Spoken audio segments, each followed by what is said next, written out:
अस्सलाम वालेकुम नाजरीन, मैं हूं आपकी मेज़बान नाज़िया अली और आप देख रहे हैं आपका पसंदीदा प्रोग्राम शाम फैज़। शाम फैज़ आप देखते हैं और रोज़ कोई ना कोई नई फरमाइश करते हैं। आपके पसंदीदा मेहमानों से, अहम शख्सियात से आपकी मुलाकात भी होती है। मुख्तलिफ़ शोबों से मुख्तलिफ़ मेहमान आपके सामने आते हैं। मगर अगर मैं सियासत की बात करूं और सियासत में ख़वातीन की बात करूं तो हमें बहुत कम ख़वातीन देखने को मिलती हैं और होती भी हैं। ऐसी बात नहीं है कि मैं अगर मुख्तलिफ़ सियासी जमातों की बात करूं उसमें बेशुमार ख़वातीन हैं, लेकिन असम्बली तक जाना कोई आसान बात नहीं है। अगर आज की मैं मेहमान शख्सियत की बात करूं, मरकज़ी रुकन तंजीम MKM पाकिस्तान बहाली कमेटी, निगरान शोबा ख़वातीन और साथ में साबिक रुकन कौमी असम्बली, हमारे साथ मौजूद हैं डॉक्टर निगहत शकील साहिबा। अस्सलाम वालेकुम। वालेकुम सलाम। कैसी हैं? अल्हम्दुलिल्लाह। अच्छा, आज आपसे कुछ ऐसी बातें करनी है कि मैं नाजरीन से ख़ास तौर पर यही कहूँगी और वो आपके बारे में जानते भी हैं कि आप और ख़वातीन की तरह उनको लड़ती झगड़ती और इश्तियाल अंगेज़ नज़र नहीं आती हैं चैनल्स पे, और जब भी जो भी काम करती हैं बहुत ही स्मूथली पोलाइट बात करना। तो क्या ये बचपन से आपकी नेचर का हिस्सा है या कुछ एज के साथ ये सिलसिला बढ़ा है?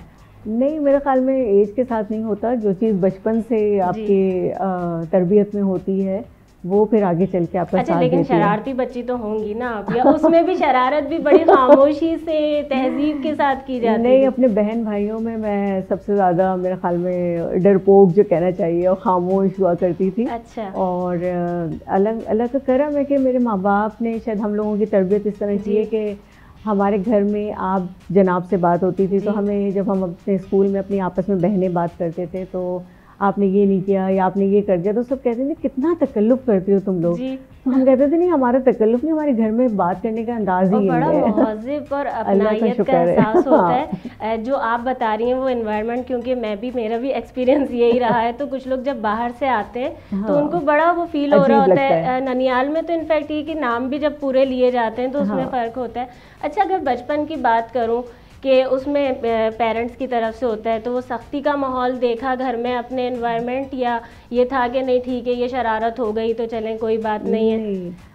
ऐसा है कि मेरे वालिद का जो पूरी फैमिली है वो इंडिया में थी, तो हम लोग अपनी नानी के साथ यहाँ रहते थे। तो आप सोच सकती हैं कि पुराने ज़माने की नानी वो कितनी सख्त होती होंगी। तो मेरी वालदा और मेरी नानी, उन्होंने हम लोगों की जो तरबियत की है वो अल्लाह का करम है कि बहुत अच्छी रही, लेकिन सख्ती भी बहुत होती थी। खाना वक्त पे खाना है, सो के वक्त पे उठना है। अगर स्कूल से आ जाएंगे तो यूनिफॉर्म चेंज करके जब तक नमाज नहीं पढ़ लेंगे उस वक्त तक खाना नहीं मिलेगा। बहुत ज़बरदस्त, बहुत ज़बरदस्त। अच्छा, ये बच्चों के साथ मैं समझती हूँ कि तरबियत का हिस्सा होना चाहिए। यादगार शरारत बताएं ना कोई कि जिस पर ठीक है उसमें सही से पता चला हो कि ये अब करना ही नहीं है काम, या फिर उसके बाद लगी रही हो कि ठीक है कोई बात नहीं? कोई ऐसी शरारतें नहीं होती थी, बस बचपन में आपस में लड़ाई झगड़े हो जाते थे।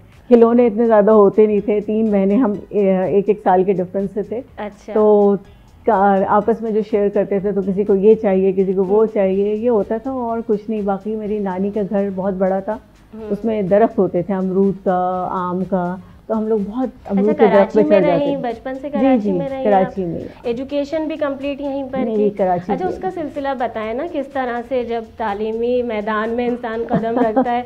कुछ लोग होते हैं कि बहुत वो समझते हैं ठीक है मैंने तो जाना है और मैं सब कुछ अचीव कर लूँगी, ऐसा कुछ था या उसमें मेहनत नहीं वाकई मेहनत बहुत करनी पड़ती है। और मेरे वालिद का इसमें बहुत बड़ा रोल था। वो चाहते थे कि उनकी बेटियाँ डॉक्टर बने।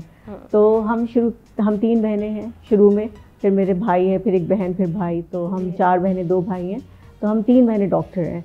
तो वो मेरे वालिद का बहुत ज़्यादा ख्वाहिश थी। आपके ऐसा कुछ दिल में या कुछ ऐसा था कि उस वक्त तो सच्ची बात है सिर्फ अपने वालिद की ख्वाहिश पूरी करनी थी, खुद हमारा दिल नहीं करता था कोई बहुत ज़्यादा। लेकिन फिर ये हुआ कि इंटर जब हमने किया, मैं और मेरी बहन छोटी वाली जो हम दोनों साथ होते थे, तो उसने डबल प्रमोशन लिया। सब मुझे कहते हैं तुम फेल हो गई थी, मैं नहीं, वो डबल प्रमोशन लेके मेरे साथ आ गई थी। अच्छा। तो हम लोग शुरू से साथ रहे। फिर जब मेडिकल में एडमिशन हुआ तो उसका यहाँ SMC में हो गया था, मेरा नवाबशाह में हुआ था। तो नवाबशाह में फिर मैं गई, बहुत शुरू में परेशान रही। हाँ, मैं वही आपसे एक्सपीरियंस पूछूंगी कि डिफरेंस होता है, एक एनवायरनमेंट में इंसान रह रहा होता है, वो एकदम से चेंज किस तरह से एडजस्ट किया उसे? शुरू में तो बिल्कुल दिल नहीं लगता था, भाग भाग के कराची वापस आ जाते थे, घर आते थे, खूब रोते थे लेकिन उसके बाद ग्रेजुअली 1 साल 2 साल गुजरे तो फिर वहाँ पे सेटल हो गए। तो शुरू में ये भी था कि हम अपने सीनियर्स के साथ हमें ठहराया गया था, तो वो एक बिल्कुल बेसरोसामानी का आलम था कि आपके पास कबर्ड्स नहीं है, आपकी कोई प्राइवेसी नहीं है। अच्छा। फिर उसके बाद जब अपने रूम एक शिफ्ट हो गया, उसमें अपनी क्लास फेलोज़ के साथ ही अपनी जब रूममेट्स बन गई तो फिर जाके ज़रा ज़िंदगी सेटल हो गई। अच्छा, लेकिन अभी आपने एक जो बात कही है ना, उसके लिए मैं ये सवाल करूँगी, जब प्राइवेसी की बात आती है, कुछ लोग होते हैं कि फैमिली के साथ भी ठीक है, सिस्टर्स भी होती हैं साथ में, इनफैक्ट ये कि कपड़े भी होता है मोस्टली एज ग्रुप जिस तरह आपने बताया उसमें चेंज कर लिए, और कुछ बोलते नहीं ये मेरी चीज़ है, हाथ नहीं लगाना। आप किस तरह की थी कि उस वक्त था कि बहनों के साथ भी शेयरिंग हो जाए? क्योंकि देखिए प्राइवेसी हॉस्टल में या कहीं और जाकर तो अलग है कि स्टूडेंट्स के साथ है, लेकिन फैमिली में था या उस वक्त ये होता था कि नहीं इसने क्यों हाथ लगा लिया? नहीं, मैं और मेरी बहन जो हम दोनों साथ रहे हैं वो तो बहुत ज़्यादा एक्सचेंज कर लेते थे। मेरी बड़ी बहन नैयर जो है वो थोड़ा सा ज़रा खामोश तबीयत की थी और थोड़ा गुस्सा भी आ जाता था उनको, तो उनके साथ हमारा इतना नहीं होता था। लेकिन मैं और मेरी बहन तो हम दोनों बहुत कंफर्टेबली, बल्कि तीनों के ऑलमोस्ट एक ही एज ग्रुप होता था, तो एक्सचेंज तो कर लेते थे। और उसमें आपके कोई नखरे नहीं होते थे? नहीं, नखरे कुछ ऐसे नहीं होते अच्छा, मैं अगर कोई उस वक्त की कोई यादगार एक बात ऐसी पूछूं कि फैशन, क्योंकि अब तो मैं इस वक्त को ये समझती हूँ जिसने जो पहन लिया वही फैशन बन गया, लेकिन जो वक्त इससे पहले की अगर हम बात करते हैं उसमें जब शॉर्ट शर्ट्स का होता था, लॉन्ग का होता था, उस वक्त की फीमेल्स का कहना ये जो मैंने बड़ों से सुना अपने कि बड़ी मुश्किल हो जाती थी कि वो फैशन एकदम चला गया, अब ये कपड़े कहाँ लेके जाया जाए। बिल्कुल सही है। तो अगर छोटी शर्ट्स का फैशन आता था तो फिर लंबी शर्ट्स को काट के छोटा कर सकते थे। हाँ, लेकिन अगर लंबी शर्ट्स का आ गया तो वो बड़ी मुसीबत हो जाती थी। लंबी का आ गया तो अच्छा हो जाता था, छोटी का आ जाता था मसला होता। नहीं, तो आप लंबी शर्ट्स को काट के छोटा कर लेते हैं ना जी। लेकिन अगर लंबी शर्ट्स का आ गया है तो फिर वो थोड़ा सा वो होता था मुश्किल। लेकिन देखिए हम लोग जब छोटे थे ना तब हमारे इतने कपड़े भी नहीं बनते थे। बिल्कुल हम लोग बहुत अल्लाह का करम है, अच्छी फैमिली, मतलब ऐसा नहीं रहा कि हैंड टू माउथ या कोई परेशानी रही हो, लेकिन फिर भी अम्मी हमारी बहुत ज़्यादा किफ़ायतशार पहले, क्योंकि ये भी होता था फौकियत देने की बात है जो आजकल के दौर में आप फील नहीं करती, दिखावा हमारी कल्चर का हिस्सा बन चुका है, उसकी वजह से लोगों ने अपनी परेशानियां खुद ही बढ़ा ली हैं। अपने खर्चे, अपने एक्सपेंसेस, अपने लाइफस्टाइल को उन्होंने इतना खुद ही मुश्किल बना लिया है कि पहले जो 15,000 20,000 में लोग आराम से अपनी ज़िंदगी, अपने बच्चों को भी पाल लेते थे, अपने घर चला लेते थे। खैर अब पैसा भी बहुत डिवैल्यू हो गया, लेकिन अभी भी अगर आप कंपेयर करें, अगर 1 लाख रुपए भी कोई कमा रहा है तो वो इतने कंफर्टेबली लाइफ नहीं गुजार रहा। और उस पे हम सुनते ही हैं कि वो बरकतें ख़त्म हो चुकी हैं। अब मोस्टली लोग बड़े जो होते हैं हमसे वो हमें ये कह रहे होते हैं, लेकिन उस पर भी हम बात करेंगे क्योंकि आपने माशाल्लाह से असेंबली में रहते हुए भी बहुत सारी चीज़ों को लोगों के सामने लेकर आई, निशानदेही की, आवाज़ उठाई। लेकिन हमें फिर हमारा टाइम हो गया है प्रोग्राम में ब्रेक का। नाज़रीन देखते रहिए शाम फैज़, अभी वापस आते हैं एक छोटे से ब्रेक के बाद। वेलकम बैक नाजरीन, आप देख रहे हैं शाम फैज़। हमारे साथ मौजूद हैं सीनियर पॉलिटिशियन डॉक्टर निगत शकील साहिबा। ब्रेक पे जाने से पहले बड़ी मज़ेदार बातें हो रही थी।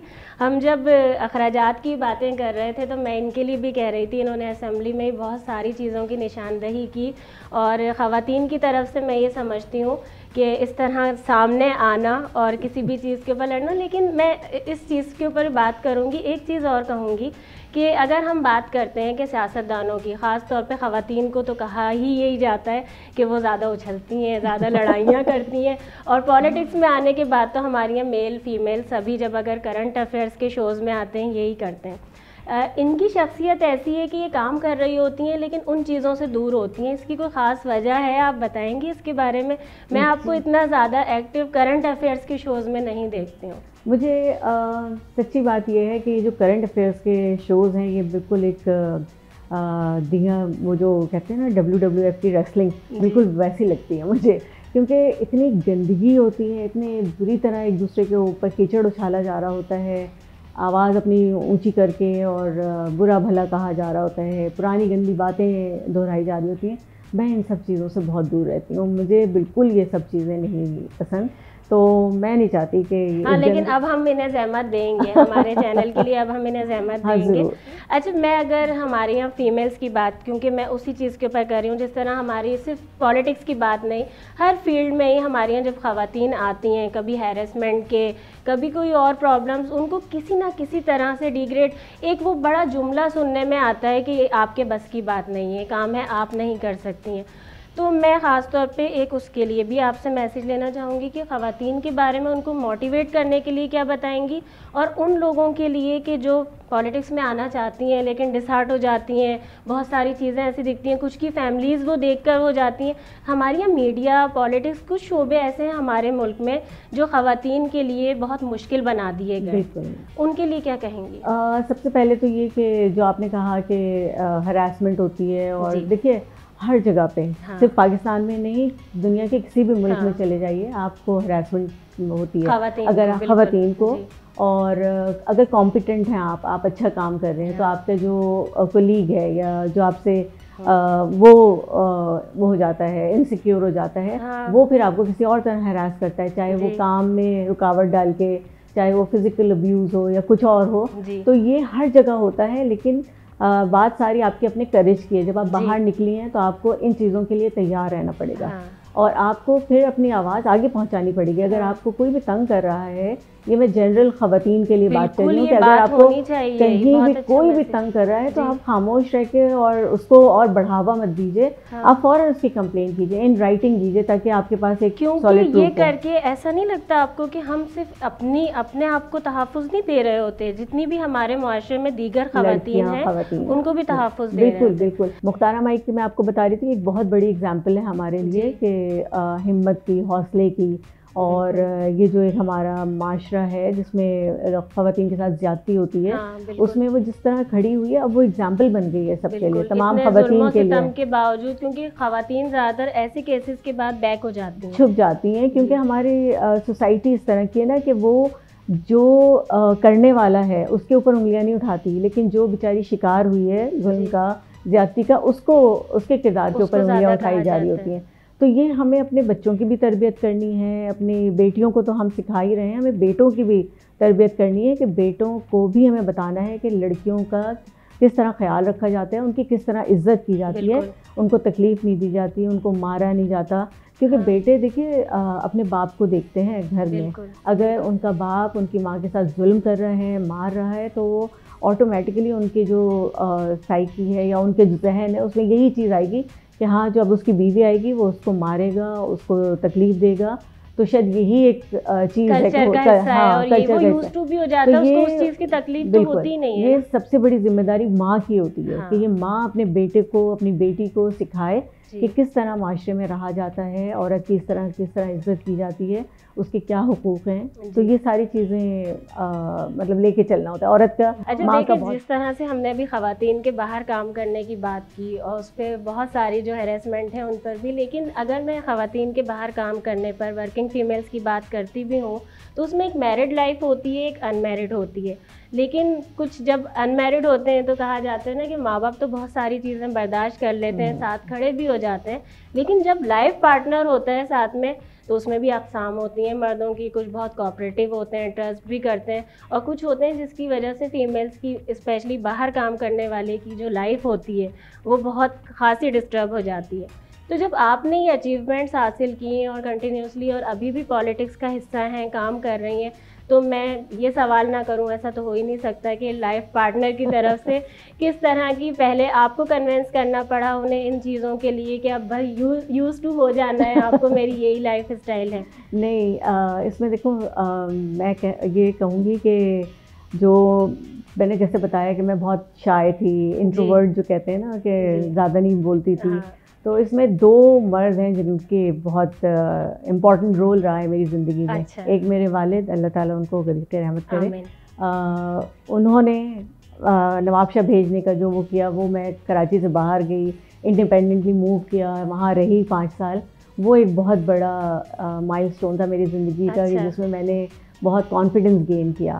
हाँ। अच्छा, उसके बाद जब मैं फिर आ गई यहाँ पे, शादी हुई, तो शादी के बाद मेरे हस्बैंड मरीन इंजीनियर हैं, तो मैंने बहुत ट्रैवल किया उनके साथ। अच्छा। कभी यहाँ से फ्लाई करके मैं अकेले जाती थी, ईरान जैसे मुल्क में मैं अकेले गई, और वहाँ से फिर मैं जहाँ इनका जहाज़ शोर पे होता था मैं वहाँ, तो ये बहुत, एक दफ़ा मैं रात में 11:30 बजे पहुँची थी, मेरी बेटी छोटी सी थी 2.5-3 साल की लेके, तो ये बहुत हैरान हुए, कहने लगे कोई इस तरह नहीं आता है, आप रात में कैसे आ गई? मैंने कहा बस, वो मुझे कह रहा था होटल में रुकना है, मैंने कहा नहीं होटल में नहीं रुकूँगी, जहाज़ पे जाऊँगी। तो मैं इतनी छोटी बेटी को, तो वो अल्लाह का करम है, वो आपकी ज़िंदगी में इतनी सारी चीज़ें होती हैं, वो बड़ा कॉन्फिडेंस देती हैं। फिर मेरे हस्बैंड ने, आज मैं यहाँ पे हूँ तो मैं अपने हस्बैंड की वजह से हूँ। उन्होंने मुझे इतना कॉन्फिडेंस दिया है, मेरी जो पर्सनैलिटी की ग्रूमिंग है वो मेरे हस्बैंड ने की है, मुझे कॉन्फिडेंस देना, मुझे बात करना, मैं बहुत बात करते हुए घबराती थी, तो वो उन्होंने मुझे बताया कि नहीं। अच्छा, बहुत ज़बरदस्त बात है, लेकिन मैं भी एक बात करते हुए मुसलसल मैं सोच रही हूँ, मैं बहुत घबरा रही हूँ। इस बात को हम कंटिन्यू करते हैं, लेकिन टाइम हो गया अभी ब्रेक का। नाज़रीन देखते रहिए शाम फैज़, अभी वापस आते हैं ब्रेक के बाद। वेलकम बैक नाजरीन, आप देख रहे हैं शाम फैज़, और ब्रेक पे जाने से पहले डॉक्टर निगहत शकील से बड़ी मज़े की बातें हो रही थी, और आप ज़रा कुछ बता रही थी अपने फादर का और हस्बैंड का कि उनकी वजह से खासा आपकी लाइफ में चेंज आया। बिल्कुल, मेरे हस्बैंड ने मुझे कॉन्फिडेंस दिया, बहुत मेरी पर्सनालिटी को ग्रूम किया, और आज मैं अगर किसी काबिल हूँ तो एक अपने वालिद की वजह से और एक अपने हस्बैंड की वजह से। और अगर आपका शौहर आपके साथ है और आपके ऊपर ट्रस्ट करता है तो आपकी ज़िंदगी बहुत अच्छी हो जाती है। लेकिन उसी में मैं एक सवाल पूछूंगी कि क्या आपकी लव मैरिज थी या अरेंज मैरिज थी, ये तो बताएं। नहीं, हमारी अरेंज मैरिज थी। अच्छा। और लेकिन अल्हम्दुलिल्लाह हम दोनों का इतना अच्छा आपस में कोऑर्डिनेशन है कि लोग यही समझते हैं कि आपकी लव मैरिज है। क्योंकि मैं तो ये खुद अपना एक्सपीरियंस देख रही होती हूँ, आप लोगों को माशाल्लाह से इतना अच्छा कपल है आपका, तो मैं तो अभी तक, मेरे लिए ये बहुत बड़ा इंकशाफ है कि आपकी लव मैरिज नहीं है, अरेंज मैरिज। हमारी अरेंज मैरिज थी। बल्कि मैं एक और आपको बात बताऊँ कि मेरी छोटी बहन जो मैं आपको बता रही थी कि हम दोनों साथ साथ रहे हैं, तो वो मेरी देवरानी भी है। मेरे देवर की शादी मेरी छोटी बहन से हुई है। और तो पहले किसकी हुई है पूछना होगा, क्योंकि हमारी सोसाइटी में बड़े छोटे का तो वो कॉन्सेप्ट नहीं है। पहले मेरी ही हुई है। अच्छा। और लेकिन ये कि मेरे ससुर की बहुत ज़्यादा ख्वाहिश थी कि उनकी दो जो बहुएं आएँ वो दोनों डॉक्टर हों, और वो चाहते थे कि उनके जो दोनों बेटे हैं उनकी बीवियाँ डॉक्टर हों। तो अल्हम्दुलिल्लाह अल्लाह ने उनकी ख्वाहिश पूरी की, हम दोनों डॉक्टर थे, तो वो उन्होंने। और ये है कि मेरी बहन और मेरा जो देवर है वो दोनों क्लास फेलो थे जी। और बल्कि फारूक भाई जो हमारे डॉक्टर फारूक सत्तार हैं, उनके वो सब ये तीनों आपस में क्लास फेलोज थे जी। और बहुत मज़े करते थे। मैं भी इन्हीं के साथ अक्सर SMC में क्लासेस वगैरह ज्वाइन कर लेती थी, अटेंड करती थी। तो हमारी अरेंज मैरिज। अच्छा, मैरिज तो अरेंज है, लेकिन जब हम सियासत की बात करते हैं कि उसके अंदर, हम सियासत के अंदर तो इस तरह से नहीं हो सकता, वो चॉइस हमारी खुद की होती। तो इससे पहले जब, यानी पॉलिटिक्स में जब आपने कदम रखा, उससे पहले किसी और सियासी जमात से ताल्लुक़ रहा है या MKM से ही रहा? नहीं, मेरा शुरू से पहले तो जब मैं मेरे ख्याल में 2005 में मैं कहना चाहिए कि बहुत एक्टिवली इन्वॉल्व हुई, जब सिटी काउंसलर में बनी थी। मुस्तफ़ा कमाल भाई जो थे वो मेयर थे, तो उससे पहले भी बैकफुट पे रह के काम करते रहे, अपने लोगों की मदद करना, उनके काम आना, और भी आपको भी पता है कि दूसरे जो काम होते हैं तो वो मैं पीछे रह के करती थी। लेकिन एक्टिवली जो काम किया वो मैंने 2005 से किया, और सिर्फ MKM से ही रिलेटेड काम किया, MKM के अलावा मैं कहीं नहीं गई। अच्छा, देखें, जब हमने सियासत के बारे में बात की और ताल्लुक़ भी आपका MKM से रहा, लेकिन उसके बाद बहुत सारे मराहिल ऐसे भी आए जब रास्ते जुदा जुदा हो गए, और लोगों की तरफ से भी बहुत सारी बातें आई, अब तो MKM ख़त्म हो गई है, अब ये हो चुका है मसला, और ग्रुप बंदी हो चुकी है। फिर ऑप्शन जब जो काम कर रहा था तहरीक के लिए उसके पास मौजूद थे, उसमें आपका इंतखाब ज़ाहिर सी बात है फ़ारूक भाई के पास रहा। तो मैं अगर डॉक्टर फ़ारूक सत्तार की ख़ास तौर पर बात करूं, और राब्ता कमेटी हैदराबाद में मौजूद थी, तो ये फ़ैसला करने में क्या दुश्वारी आई, और कौन सी ऐसी बात थी जिसने ये फ़ैसला बस आपको करने पर मजबूर कर दिया कि हाँ, मुझे इसी चीज़ के साथ रहना है? मेरा ख़्याल में सबसे बड़ी बात ये थी कि डॉक्टर फ़ारूक सत्तार का जो चेहरा है वो MQM का चेहरा है जी। और MQM में अगर किसी को जानते हैं आप, बल्कि सिर्फ कराची में नहीं, आप पाकिस्तान में अगर कहीं पता कर लीजिए तो वो अगर जानते हैं तो वो डॉक्टर फ़ारूक सत्तार को जानते हैं, उनके काम को जानते हैं। और जितने पोलाइट हैं, जितने अच्छी तरह बात करते हैं, किसी को मना नहीं करते हैं। तो मुझे तो कोई प्रॉब्लम नहीं हुई थी, क्योंकि मुझे पता था कि मुझे यहीं पे जाना है डॉक्टर फ़ारूक सत्तार के साथ। हाँ, ये कि बहुत सारे लोग ऐसे थे जो ये कहते थे कि यहाँ पे कुछ नहीं है और फ़ायदा वहाँ पर है। तो मैंने कहा मुझे फ़ायदा नहीं देखना है। और वो चाहते थे कि बहादुराबाद आएँ, वहाँ पे आपको बहुत सारी चीज़ें, फैसिलिटीज़ भी मिलेंगी, आपको किसी उसके शोबे का इंचार्ज भी बना दिया जाएगा। और लेकिन मेरा इंटरेस्ट ये था ही नहीं। अच्छा, मैं अगर इसी में सवाल करूं कि अब आपको ऐसा लगता है, जिस तरह की बात हो रही है 86 की MQM की, कि वो लोगों को इस तरह से यकजा कर रहे हैं? क्योंकि ख़ास तौर पर अगर मैं आपकी बात करूं, शोबा ख़वातीन से आपका ताल्लुक़ है और पूरे कराची में डिफरेंट एरियाज़ होते हैं, तो वहाँ से आपको किस तरह का महसूस होता है कि अब जो काम हो रहा है उसमें हमारी नौजवान नस्ल भी साथ में आ रही है? बहुत ज़्यादा आ रही है। और मेरे ख़्याल में फ़ारूक भाई के साथ तो आप अक्सर, अगर आप उनको फॉलो करती हैं फेसबुक पे, उस पर, तो देखिए यूथ कितनी उनके साथ कनेक्टेड है। वो यूथ के प्रोग्राम्स में भी जाते हैं। और जब उनकी अभी हमारी एक बहुत कोरंगी या मलीर की कहीं की बाजियों की और वहाँ के भाइयों की हुई थी एक मीटिंग, तो उसमें बहुत ज़्यादा यंग हमारे लोग थे। और अब तो फ़ारूक भाई बहुत क्लियरली कहते हैं कि इंशाल्लाह जो बलदियाती इंतखाबात होंगे उसमें हम 35 साल से कम उम्र का मेयर लेकर आएंगे, चाहे वो लड़की हो चाहे वो लड़का हो। ये इसकी भी कोई कैद नहीं है कि नहीं मेयर है तो वो मर्द ही होगा, नहीं। अगर कॉम्पिटेंट है और औरत है तो मेयर औरत भी हो सकती है। बहुत ज़बरदस्त। तो क्या एंड में क्या मैसेज देना चाहेंगे हमारे नाज़रीन को, यूथ के लिए क्या मैसेज देना चाहेंगे? मैं यूथ को यही कहना चाहूँगी कि ड्राइंग रूम की और व्हाट्सएप पे जो पॉलिटिक्स और आप लोग की इन्वॉल्वमेंट है वो तो होती है, लेकिन अपने फिज़िकल प्रेजेंस भी कहीं पे शो करें। आपको आगे बढ़ के हाथ मजबूत करने, तो आप अपनी प्रेजेंस शो करिए। सिर्फ व्हाट्सएप, सोशल मीडिया जो है ना, वो काफ़ी नहीं होता है। बहुत ज़बरदस्त, थैंक यू सो मच। और ये मेरी और मेरी टीम की तरफ से आपके लिए है। बहुत शुक्रिया। एक और सरप्राइज़ गिफ्ट है, और नाज़रीन देखें, जब ये देखेंगी ना, ये खुद भी सरप्राइज़ होंगी कि कहाँ से इनकी ये पिक्चर मैंने सेलेक्ट की है। बिल्कुल, बहुत अच्छी है। Thank you so much, thank you, बहुत शुक्रिया। और एक और गिफ्ट है जो मेरी टीम की तरफ से है, मेरे चैनल की तरफ से है आपके लिए। और ये आपको हमारे चैनल की याद भी दिलाता रहेगा। ज़रूर तो नहीं, आपका चैनल मैं फॉलो कर रही हूँ। नाज़रीन, आपने यकीनन आज का हमारा प्रोग्राम हमेशा की तरह एंजॉय किया होगा। अपनी मेज़बान नाज़िया अली को शाम फैज़ से दीजिए इजाज़त।